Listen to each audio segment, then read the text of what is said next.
اللہ کو سب معلوم ہے. میرا سوال بلوغت کے بارے میں یا جوانی کے بارے میں ہے. 13 سال یا 14 سال کی عمر میں اتنی بڑی ذمہ داری ہمیں سونپ دی، پھر اس پر اتنی پابندیاں لگا دیں، ہم کیا کریں؟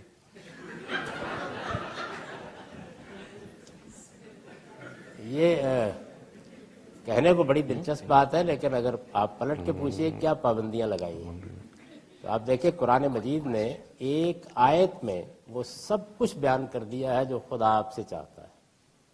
اب مجھے ذرا ان میں سے ایک ایک چیز کے بارے میں بتائیے کہ ان میں سے کون سی چیز ہے کہ جو نہیں ہونی چاہیے.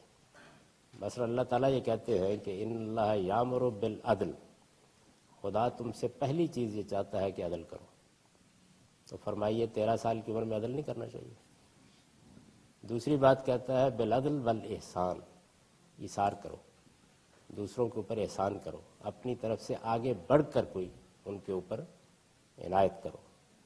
تو فرمائیے یہ کیا کوئی بھاری ذمہ داری ہے؟ پھر کہتا ہے وَإِيتَاءِ ذِي الْقُرْبَىٰ، اپنے عزیزوں کو ان کی ضرورتیں پوری کرنے کے لیے اپنے مال میں سے دو. یہ 3 باتیں ہیں جو مثبت طور پر خدا نے ہم سے چاہی، اور اس کے بالمقابل اسی آیت میں 3 باتیں بیان کی ہیں جن سے روکا ہے. ان میں سے ایک ہے اسم یا منکر، یعنی کسی کی حق تلفی کرنا. تو کیا 13 سال کی عمر میں لوگوں کو کہا جائے کہ حق تلفی کرو، لوگوں کے حق مارو؟ دوسری، کسی کی جان، مال اور آبرو کے خلاف زیادتی کرنا.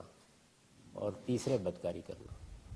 میرا خیال ہے کہ 13 سال کی عمر میں یہ آخری بات ذرا گراں گزر رہی ہے. باقی